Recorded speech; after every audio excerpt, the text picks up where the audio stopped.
Deus, que será de nós, irmãos? Você pode ser pastor, pode ter credencial, pode ser um grande líder religioso, mas sem a presença de Deus, Jesus disse: sem mim, nada podeis fazer. Então, vamos aprender a depender da presença de Deus em qualquer circunstância, em qualquer missão, em qualquer momento da nossa vida. A presença de Deus tem que estar sobre a nossa vida. Temos que estar debaixo desta presença maravilhosa, que é a boa, perfeita, agradável vontade de Deus. Nós lemos o livro de Efésios. O livro de Efésios é um livro inspirado por Deus, é escritura, a Bíblia diz toda a escritura é divinamente inspirada. E quando nós lemos o primeiro capítulo de Efésios, nós encontramos aquela palavra que hoje virou um tema de debate nas redes sociais. A palavra polêmica predestinação. Essa palavra no grego significa prooresen, que significa ver de antemão. Deus vê de antemão, sabe quem vai se salvar. Então isso é predestinação. E hoje nós temos um debate no Facebook, nas redes sociais. Os calvinistas pregam, que vem de Calvino, fundador da presbiteriana, que Deus escolhe, que o homem não pode escolher coisa alguma. E Deus escolhe quem ele quer. Então eles pegam textos da Bíblia que reforçam essa ideia, que Deus escolhe quem ele quer e que o homem nada pode fazer para alcançar a salvação. Aí nós temos uma outra linha de Arminiano, que foi um grande professor de Bíblia no século 17, 18, e os pentecostais seguem Armínio, né? Armínio dizia que a salvação é pela graça, mas o homem que escolhe receber essa graça. E, na verdade, nós não somos nem arminianos e nem calvinistas, nós somos Jesus, amém? A Bíblia está acima da teologia, a Bíblia está acima dos conceitos teológicos. Mas quando nós lemos Efésios capítulo 1, e a palavra aparece, a palavra diz: bendito Deus e Pai de nosso Senhor Jesus Cristo, que nos abençoou com todas as bênçãos espirituais nos lugares celestiais e nos elegeu nele antes da fundação do mundo. Quer dizer, antes da fundação do mundo, a Bíblia diz de igual forma que o Cordeiro foi morto antes da fundação do mundo. E por que o Cordeiro foi morto antes da fundação do mundo? Porque para o Cordeiro ser morto, este Cordeiro que é Jesus, ele ressuscitou no terceiro dia e tinha uma promessa que após a ressurreição, o Senhor Jesus levantaria o quê? Levantaria o seu tabernáculo espiritual. Ele levantaria o seu corpo. Ele diz assim: eu vou destruir esse templo, no terceiro dia eu vou levantar esse corpo, esse templo. E aí ele foi acusado de blasfêmia, dizendo que no terceiro dia ele ia destruir o templo de Jerusalém. E ele disse: eu vou levantar o templo no terceiro dia. Qual o templo que ele ia levantar? O seu corpo. A igreja é o quê? A igreja é o corpo de Cristo. O Cordeiro tinha que morrer para que no terceiro dia fosse levantado um templo espiritual, um tabernáculo espiritual. Porque lá na cruz do Calvário, quando ele deu o brado da vitória, ele disse: está consumado, está edificada a igreja do Senhor Jesus Cristo, coluna e firmeza da verdade. Jesus disse para Pedro: eu vou edificar na cruz. No terceiro dia eu levanto esse tabernáculo, que é a igreja do Deus vivo. E 50 dias depois, eu inauguro a igreja com o poder do Espírito Santo. Então, aqui diz assim: nos elegeu antes da fundação do mundo. Está se referindo quem? A igreja no coletivo. Por quê? A igreja é predestinada para a salvação. Não você individualmente. Ah, Deus já me predestinou, eu estou salvo, eu posso roubar, matar, adulterar, que Deus não vai tomar minha salvação. Não, essa teologia não é bíblica. A Assembleia de Deus não ensina isso, ainda que tem gente que ensina isso. Mas aqui está se referindo à igreja. A igreja não vai se perder. A igreja não vai tropeçar. A igreja não vai vacilar. A igreja é triunfante. Porque Jesus disse, as portas do inferno não prevalecerão contra a igreja. Agora, lá embaixo no versículo 6, ele diz assim, para louvor e glória da sua graça, no capítulo 1, versículo 6, ele nos fez agradáveis em si no amado. Ora, se existe o amado, quem é o amado? Jesus.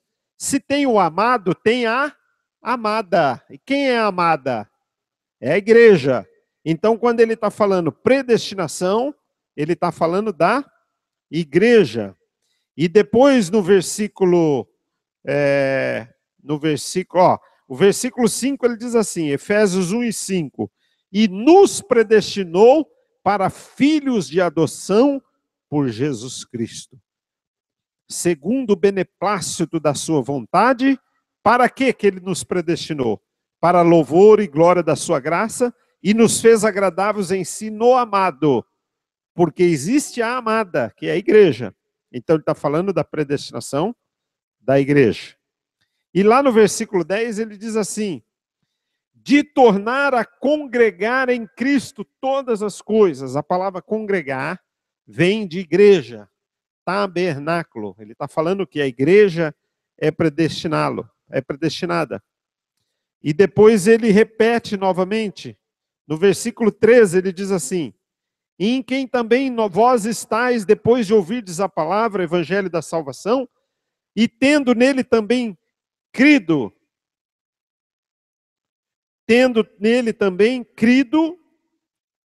e fostes selados com o Espírito Santo da promessa. Quando que a igreja foi inaugurada, irmãos? No dia do Pentecoste. Ela nasceu na cruz, e no dia do Pentecoste a igreja ela foi selada com o Espírito Santo da promessa. Quem prometeu o Espírito Santo? Jesus disse, eu irei para o Pai, mas eu vou enviar o Espírito Santo. Eu vou subir, mas eu vou enviar o Espírito Santo. Jesus sobe, mas ele deixa o legado. Qual é o legado? O Evangelho do nosso Senhor Jesus Cristo. O dirigente sai da congregação, mas ele deixa o legado na congregação. Qual é o legado? O legado do Evangelho, o trabalho do Evangelho do nosso Senhor Jesus Cristo. Porque nós não dirigimos a ovelha para nós. Tem às vezes um obreiro, ele é muito carismático. Mesmo sendo mau caráter, às vezes alguém pode ser uma pessoa rude, não tem muito carisma, mas tem caráter. E às vezes a pessoa é um mau caráter, mas ele é muito esperto, carismático, abraça todo mundo, beija todo mundo. E ele pode correr o risco de trazer a ovelha para si, para ele. Mas nós não pastoreamos a igreja para nós. Nós trazemos a ovelha para Cristo. Quando você prega o evangelho genuíno, a palavra, a obediência ao Novo Testamento, você está trazendo as ovelhas para Cristo. Agora, quando você força a barra, né? Tipo, você tem que obedecer o seu pastor. Se você não obedecer o seu pastor, você vai para o inferno. E o seu pastor está mandando você votar no candidato A. Se você votar no B, você desobedeceu o seu pastor. E isso é forçar a barra. Isso não está na Bíblia. Eu estou trazendo a ovelha para mim. Não, não é isso. Trazer a ovelha para Cristo é você dizer o seguinte, você tem que obedecer o Evangelho. Você tem que obedecer o Novo Testamento. Você tem que obedecer aquilo que Jesus ensinou. Não é aquilo que o filósofo ensinou. Não é aquilo que o pastor ensinou. Não é aquilo que o sábio ensinou. Não é aquilo que o professor ensinou. mas é aquilo que o Senhor Jesus nos ensinou. E o que Jesus nos ensinou? Aprendei de mim, que sou manso e humilde de coração. E ele diz aqui, ó, fostes selados com o Espírito Santo da promessa. A igreja, ela foi selada, inaugurada pelo poder do Espírito Santo.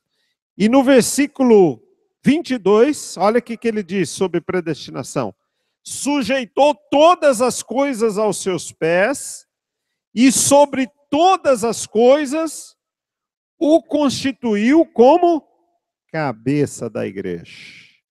Então, o capítulo que a Bíblia mais fala de predestinação, está falando da igreja, que é o seu corpo. A igreja é o corpo de Cristo, plenitude daquele que cumpre tudo em todos. Agora nós vamos entrar na mensagem, que eu quero falar nessa noite sobre a Epístola de Efésios. A Epístola de Efésios, no capítulo 2, ela diz que antigamente, nós andávamos de 3 maneiras. Antigamente nós andávamos segundo o curso deste mundo. Antigamente nós andávamos segundo o curso deste mundo. E a Bíblia diz que nós andávamos antigamente nos desejos da nossa carne. E a Bíblia diz que nós andávamos antigamente de acordo com os nossos pensamentos. E éramos, por natureza, filhos da ira. Nós andávamos de 3 maneiras. Nós andávamos segundo o curso deste mundo. Qual é o curso deste mundo hoje, irmãos? Hoje, qual é o curso deste mundo? O curso deste mundo, a moda do mundo, é a corrupção, é a vaidade, é a mentira, é a fama, o poder, a glória e muitas outras coisas que temos visto aí na televisão, no rádio, na internet. A moda do mundo é querer tirar vantagem em tudo, querer se dar bem, querer estar sempre por cima. É a moda deste mundo. E a Bíblia diz que nós não devemos andar segundo a moda deste mundo. Ah, pastor, mas todo mundo está fazendo assim. Não importa, deixa todo mundo estar fazendo. Eles estão fazendo assim, pastor, e eles também são gospel. E está dando certo, mas Deus não te chamou para fazer o que está dando certo. Deus te chamou para você fazer o que é certo, o que está na Bíblia. Ah, mas aquela igreja também é gospel e ela faz assim, e lá deu certo. Mas não é para você fazer o que deu certo, é para você fazer o que está certo. É aquilo que Jesus ensinou, é a simplicidade do Evangelho, é a obediência do Evangelho. Porque a palavra de Deus diz que mesmo sendo maioria, a palavra de Deus exige de nós que façamos o quê? A diferença. Ah, mas eu sou minoria, não tem problema. Faça a diferença. Deus quer quantidade, sim, Deus quer maioria. Mas, sobretudo, Deus quer que você faça a diferença. Porque Jesus falou que o caminho que conduz à salvação é o caminho apertado. E o caminho da porta larga é o caminho que vai conduzir para a perdição. Vou ver se A irmã, ela tem 3 filhos. Então, se alguém pudesse ajudar ela ali, né? Então, olha bem, que a palavra de Deus diz. Nós andávamos nos desejos da nossa carne. Tudo era nossa vontade, né? Eu vou para tal lugar, eu vou fazer isso, eu vou fazer aquilo.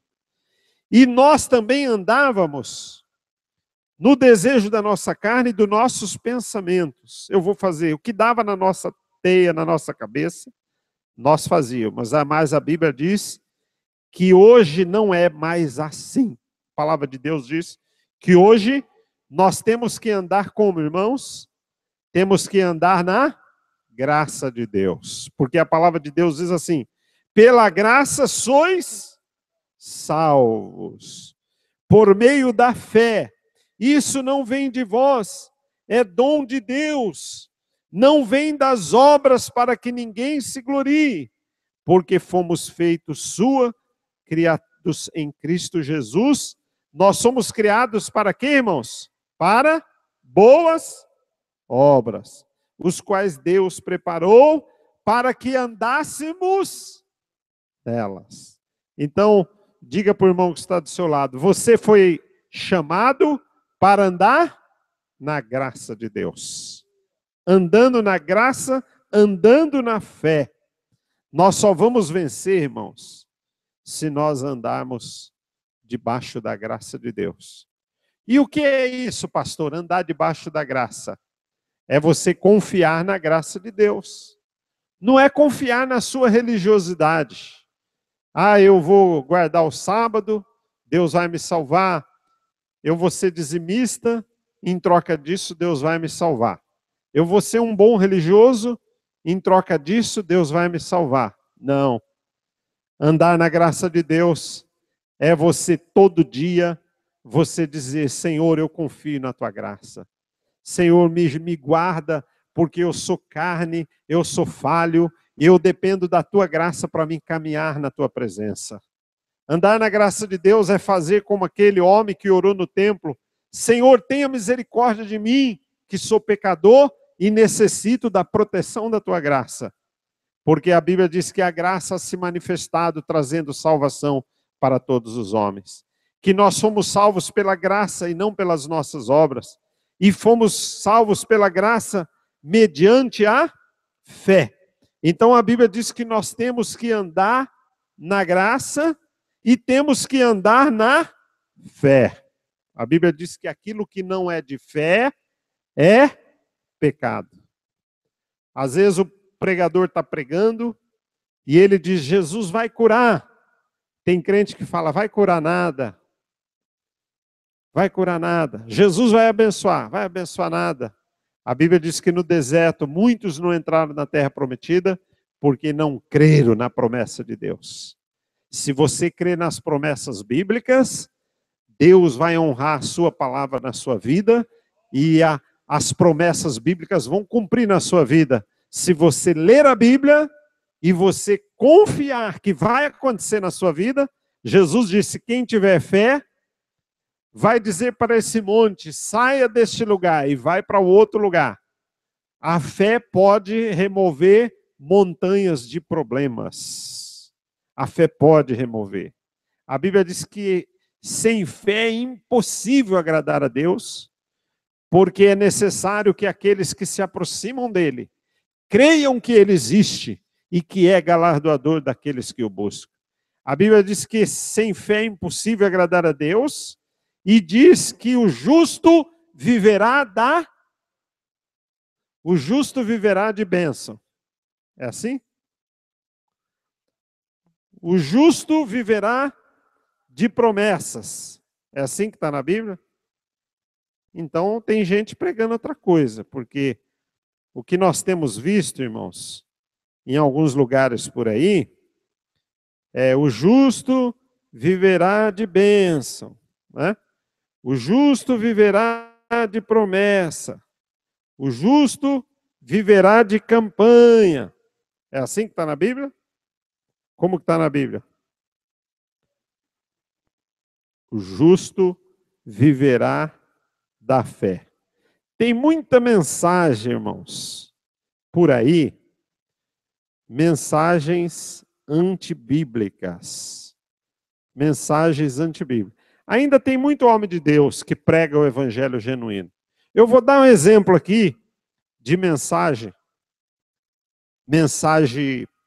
perigosa que estão pregando em muitas igrejas, até na Assembleia de Deus. Os homens de Deus pregam assim. Eu peguei isso aqui até na internet. Os homens de Deus e as pregações mais antigas. O mundo irá te odiar. Quem falou isso? Jesus, não foi? Se eles fizeram isso com o filho, quanto mais com você, Jesus falou. E o que os pregadores modernos pregam hoje? Deus vai te exaltar. Olha a diferença. Antigamente, parece que os pregadores, e hoje ainda tem muitos pregadores que pregam assim.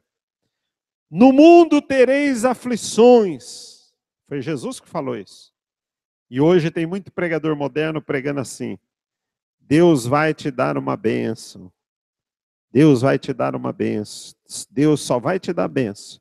O crente está todo errado, já largou da mulher, já está no quarto casamento, todo enrolado, nó cego, e ele vai nas campanhas e o pregador fala, Deus vai te abençoar, Deus vai te abençoar. Continua errado, Deus vai te abençoar. Continua na safadeza, Deus vai te abençoar. Mas olha aqui que a Bíblia diz, no mundo tereis aflições. O pregador prega, o homem de Deus prega, mas tem de bom ânimo. E o falso profeta prega, só vitória, só vitória, só vitória. Não vai ter luta não, é só vitória. O diabo que faz essa promessa, que não vai ter luta. A Bíblia diz que vai ter luta. Agora, em cada luta, sim, Deus vai te dar a vitória. Aí tá certo. Tem gente que fala assim, quem tem promessa de Deus não morre. Tá errado, todo mundo morre. Ó, Cisino Benadino morreu, pastor Padilha morreu, pastor Cício Canudo de Lima morreu, Daniel Berg morreu, Moisés morreu, Paulo morreu, Salomão morreu. Só Jesus que ressuscitou está à direita, sentado à direita de Deus. Só que Deus não é Deus de mortos. Jesus disse assim, Abraão está na presença de Deus vivo. O nosso Deus não é Deus de mortos, mas é Deus de vivos. Por isso a Bíblia diz, eu sou o Deus de Abraão, de Isaque e de Jacó. Porque eles estão na presença de Deus. Os pregadores modernos pregam assim, Deus quer só o seu coração.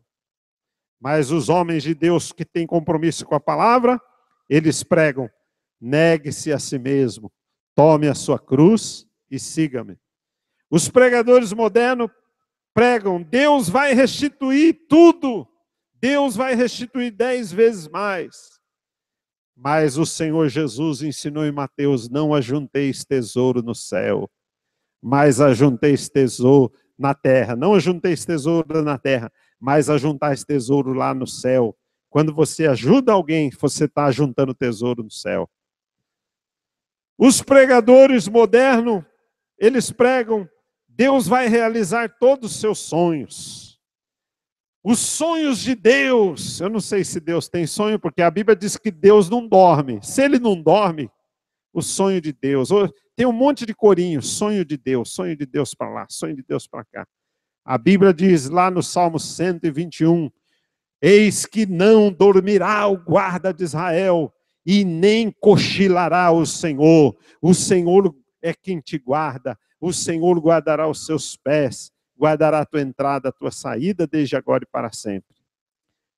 Então, irmãos, os pregadores modernos estão pregando, Deus vai realizar os seus sonhos. Mas os pregadores que têm compromisso, dizem assim, com a Bíblia diz, Deus, ele ensina assim, o Senhor Jesus diz, quem perder a sua vida, por amor de mim, achará. Os pregadores modernos pregam, Deus tem só coisa grande para você. Deus tem só coisa grande para você. Mas Jesus ensinou o quê? Entrai pela porta estreita. E entrai pelo caminho estreito.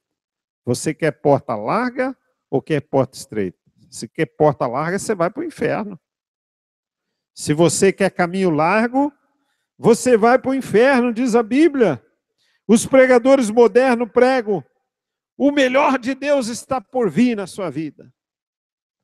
Mas a Bíblia não é errado. Deus quer dar o melhor, não? Só que eles não pregam o outro lado. O contraponto, que diz assim, tome a sua cruz e siga-me. Eles pregam, decreta, ordena, Deus tem que te dar. Mas a palavra de Deus diz que nós, o Senhor Jesus na oração do Pai Nosso, ele diz, Pai Nosso que está no céu, santificado seja o teu nome, seja feita a tua vontade. Muita gente quer decretar, quer dar ordem em Deus, mas não quer obedecer a palavra de Deus. E a palavra diz para nós, vigiai e orai. Então, irmãos, andar na fé é isso. Andar na fé é andar na obediência, porque a Bíblia diz que a fé sem obras é morta. Andar na fé é andar na obediência à palavra de Deus. É confiar que Deus é todo poderoso, irmãos. O crente salvo, ele não tem medo de nada. Não tem medo de bala, não tem medo de diabo, não tem medo de ameaça. Sabe por quê? A Bíblia diz que os que confiam no Senhor são como os montes de Sião que não se abala. Tem gente que se abala com qualquer notícia ruim, ele já começa a ter infarto, começa a ter tremedeira, com qualquer noticiazinha ruim, ele já se abala. Mas a Bíblia diz: os que confiam no Senhor não se abalam. Jó foi um exemplo de fé, porque Jó tinha perdido a mulher, os filhos, perdeu todos os seus bens. E alguém chegou para Jó e falou: Jó, se Deus é bom, por que você perdeu tudo? E Jó disse o que para Satanás? Ele disse assim: ainda que ele me mate, nele eu esperarei. Nu eu vim para esse mundo. Eu vim para esse mundo sem nenhum real no bolso. Eu vim para esse mundo sem dinheiro na poupança. Eu vim para esse mundo sem casa e sem carro. E vou voltar para lá também sem nada. Bendito seja o nome do Senhor. O Senhor deu, o Senhor tomou. Bendito seja o nome do Senhor. Isso é fé. Ainda que ele me mate, eu sei que o meu Redentor vive e que por fim se levantará sobre a terra. Jó disse. Paulo, quando o diabo, a palavra esbofetear na cultura judaica, esbofetear na cultura judaica, isso não é literal. Quem conhece a cultura judaica sabe muito bem, esbofetear é você lançar em rosto um desaforo. Lançar em rosto um desaforo para outra pessoa. Isso é esbofetear na cultura judaica. Então Paulo disse que muitas vezes o diabo veio esbofeteá-lo. Isso significa lançar em rosto. O que é lançar em rosto? O diabo chegava para Paulo e falava: Paulo, você é burro. Você era líder do judaísmo, você tinha um cargo alto no sinédrio, você tinha assessor, você tinha carruagem, e você largou tudo aquilo para ser um apóstolo, para passar naufrágio, perseguição, prisão. Você é bobo, o que você está ganhando com isso? O diabo vinha lançar isso para Paulo. E qual era a resposta de Paulo? Eu estou bem certo, eu sei em quem tenho crido, e estou bem certo que Ele é poderoso para guardar o meu tesouro até aquele dia. Isso é andar na fé, na convicção das promessas bíblicas das Escrituras. Andar na fé, mas a Epístola de Efésios, estou concluindo, ela também nos exorta, irmãos, que nós devemos andar em amor. Efésios capítulo 4 e Efésios capítulo 5, você que está com a Bíblia aí. Efésios 5 e 2, se quiser ler bem alto, pode ler. Efésios capítulo 5, versículo 2. Alguém achou? Andai em? O que mais?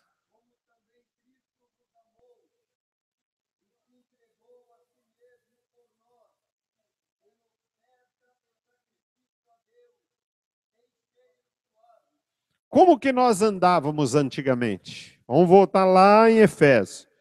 Andávamos segundo o curso deste mundo. E eu pergunto para a igreja: esse mundo tem amor? É o mundo do desamor, da corrupção, da violência. E a Bíblia diz que antes nós andávamos no curso deste mundo. A Bíblia diz que nós andávamos nos desejos da nossa carne. E éramos filhos da ira, inimigos do Evangelho. Mas a Bíblia diz que Deus, que é riquíssimo em misericórdia, pelo seu muito amor que nos amou, estando nós mortos em nossas ofensas, nos vivificou juntamente com Cristo. pela graça sois salvos. Agora ele nos exorta aqui, andai em amor. Irmãos, a Bíblia diz assim lá em João, aquele que diz que ama a Deus e odeia o seu irmão é mentiroso e está andando em trevas. A Bíblia diz, esta é a evidência de que alguém ama a Deus. Qual é a evidência de alguém que ama a Deus? É aquele que obedece os seus mandamentos. Então, irmão, a Bíblia nos exorta, vamos produzir frutos de amor. A Bíblia diz que a palavra de Deus diz que as obras da carne é a mentira, a prostituição, vaidade, roubo, maledicência. São muitas as obras da carne. Lá em Gálatas fala sobre isso. Mas a Bíblia diz que o fruto do Espírito é amor, bondade, longanimidade, benignidade, moderação, paz. E a Bíblia diz o quê? Contra essas coisas não há lei.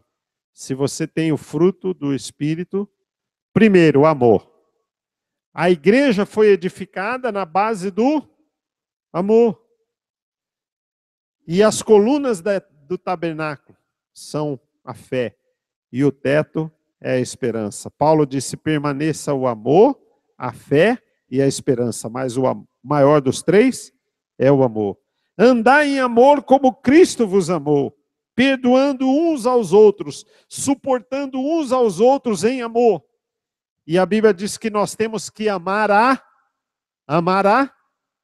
Deus. Será que nós amamos a Deus, irmãos, de verdade? Amamos a sua obra de verdade? Muitos de nós, irmãos, quando estávamos no mundão, muitos de nós, eu nasci na Assembleia, mas eu, quando era adolescente, eu desviei da igreja. Fiquei quase 2 anos afastado. E foi bom, porque eu conheci o mundão e nunca mais quis voltar para lá.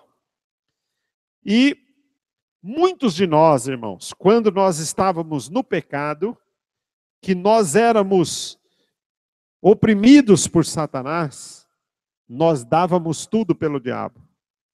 Dávamos tudo pelo mundo.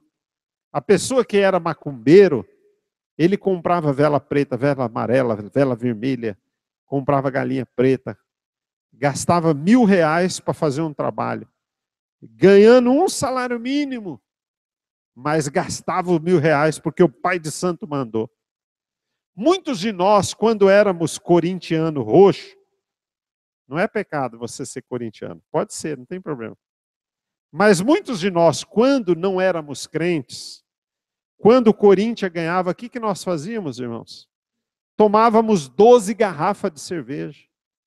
E não só tomávamos 12 garrafas de cerveja, pagávamos 50 garrafas de cerveja para os nossos amigos. Gente, eu conheço um amigo meu na Marinha, que era cabo, ganhava 2 soldados, ganhava aí R$2.000. Mas quando o Flamengo ganhava, ele pegava os R$2.000 e torrava em cerveja e pagava cerveja para todo mundo. E chegava em casa sem compra, a mulher queria bater nele. Porque foi meu time que ganhou. Valeu a pena gastar R$2.000 de cerveja. Aí muitos desses crentes assim se converteram. E quando chega na casa de Deus, no dia que o seu filho se batiza, de 14 anos, ele está todo alegre. Glória a Deus, meu filho se converteu. Aí o diácono passa com a salva, ele dá R$2 de oferta. Onde está o nosso amor pela obra de Deus, irmãos? Muitos de nós, quando estávamos lá no mundão, na cachaça, na safadeza, gastávamos dinheiro com muita coisa que não presta. E nós não temos coragem de dar uma oferta na casa de Deus de R$10. Mas Deus está exigindo de nós mais amor pela obra de Deus. Muitas vezes, nós preferimos ir no aniversário do que ir na ceia. Por que você não foi na ceia? Fui no aniversário da minha prima. Deixa aniversário para lá, irmão. Vem para a casa de Deus. Vai trocar ceia por aniversário. Obreiro trocando a ceia por festa. Ah, eu fui fazer sala para minha prima, para minha cunhada, para minha sogra. Irmãos, e o amor para com a obra de Deus? A comunhão da igreja, a presença na casa de Deus. Hoje em dia tem muito crente vindo na igreja uma vez por mês. Mas a Bíblia diz: andai em amor, como Cristo vos amou e se entregou a si mesmo em oferta e sacrifício a Deus em cheiro suave. E a Bíblia diz: deixando toda a impureza, toda avareza, prostituição, avareza, não se nomeie entre vós, nem torpeza, nem parvoíce, nem chocarrice, brincadeira que choca os outros, que não convém aos santos, mas ações de graças. Porque bem sabeis isto, que nenhum fornicário, ou impuro, ou avarento, herdará o reino de Deus. Isso aqui é Bíblia, não é eu que estou falando, não. Não me dá um tiro, não. É a Bíblia.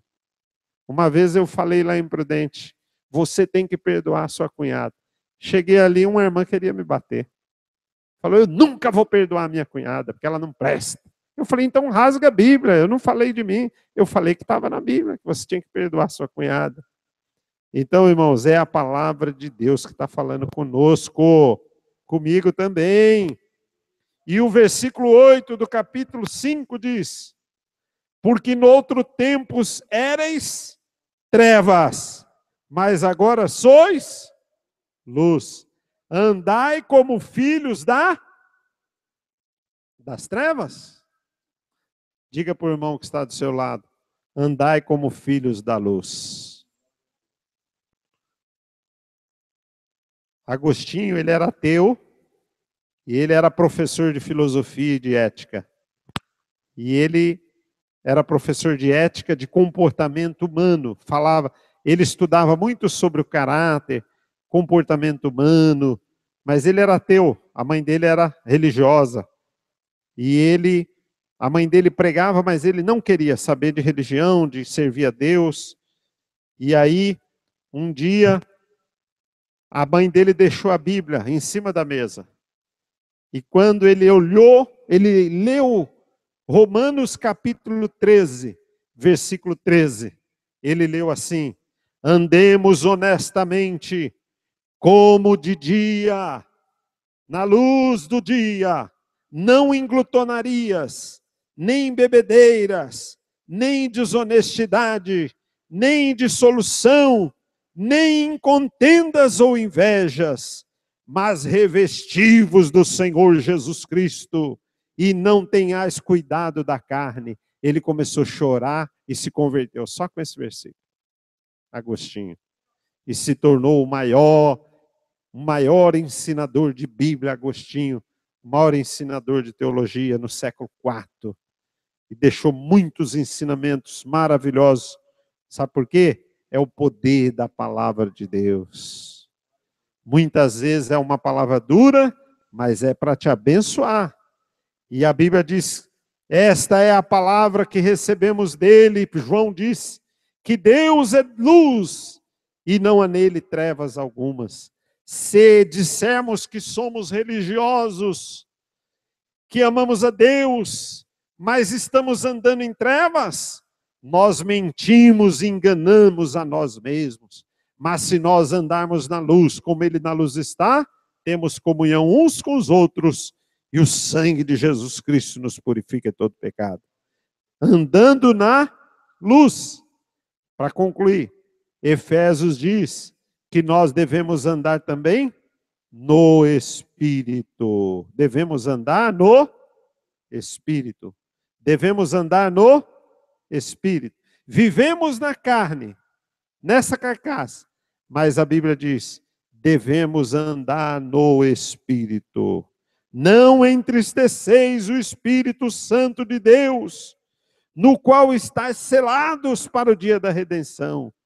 Toda amargura, toda ira, toda cólera, toda gritaria e blasfêmia e toda malícia seja tirada do meio de vós. Amém? Vamos ficar de pé, vamos orar. Pastor Gilberto, faça essa oração.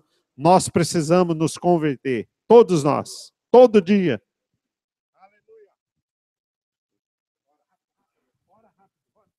Senhor nosso Deus, nosso Pai que está nos céus, graças te damos, Senhor da glória, por esta palavra tão abençoada, Senhor, que esta palavra ache guarida em nossos corações e surta o efeito para o qual ela saiu. Meu Deus querido, ajuda nós a abrir o nosso coração para entender melhor a tua palavra e colocar em prática.